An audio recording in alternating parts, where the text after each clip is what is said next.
ఇప్పుడు నేను చెప్పబోయేటువంటి అతి ముఖ్యమైనటువంటి విశేషం ఏంటంటే, సెప్టెంబర్ మాసంలో మరి భారతదేశంలో ఏదైనా అల్లకల్లోలమైనటువంటి పరిస్థితి ఏర్పడుతుందా అంటే అవునేమో అనిపిస్తోంది.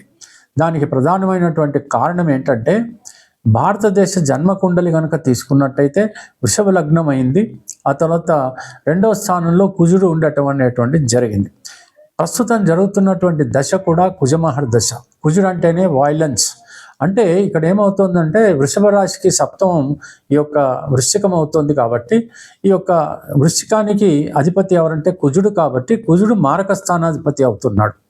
ఇక మనం గనక మన ప్రధానమంత్రి శ్రీ నరేంద్ర మోడీ గారి జాతకాన్ని గనక పరిశీలిస్తే ఈయనది మరి తులా లగ్నం అవుతోంది. రెండవ స్థానం మళ్ళీ వృశ్చికం అవుతోంది. వృశ్చిక రాశికి ఈ యొక్క కుజుడే అధిపతి అవుతాడు. ఇతను కూడా మారకేశుడే అవుతాడు.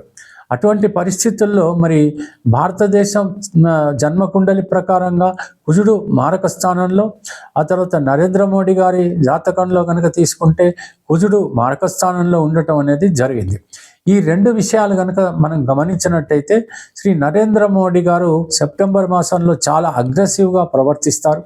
ఆ తర్వాత మనం కనుక తీసుకున్నట్టయితే మొత్తం భారతదేశం అంతటా కూడా చూసినట్టయితే హింసాకాండ ప్రజ్వరిల్లుతోంది.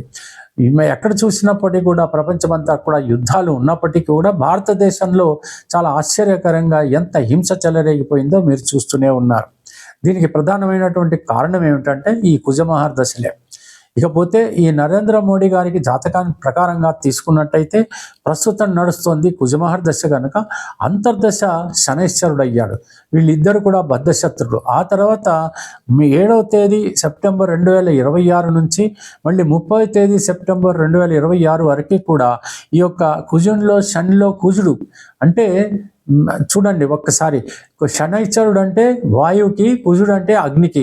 ఇలాంటి పరిస్థితుల్లో మరి ఎంతటి హింస అనేటువంటిది చెలరేగుతుందో, ఎన్ని రకాలుగా ఆయన అగ్రెసివ్గా ప్రవర్తిస్తాడో మనకి బోధపడుతోంది.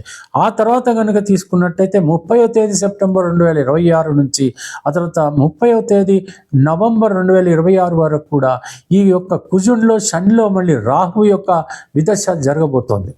ఈ రకంగా ఉన్నటువంటి పరిస్థితుల్లో మరి ఆయన ఇంత అగ్రెసివ్గా ఉన్నప్పుడు ప్రజలు తిరగబడతారా? ఏమైనా గొడవగా ఉంటుందా? మరి ఈ యొక్క నరేంద్ర మోడీపై ఏమన్నా దుర్మార్గులు ఏదైనా దుశ్చర్యకు పాల్పడతారా అంటే అవునేమో అనిపిస్తోంది. మరి ఇటువంటి పరిస్థితుల్లో దేశమంతా కూడా అల్లకల్లోలంగా మారేటువంటి స్థితిగతులు ఏర్పడతాయనే అనిపిస్తోంది.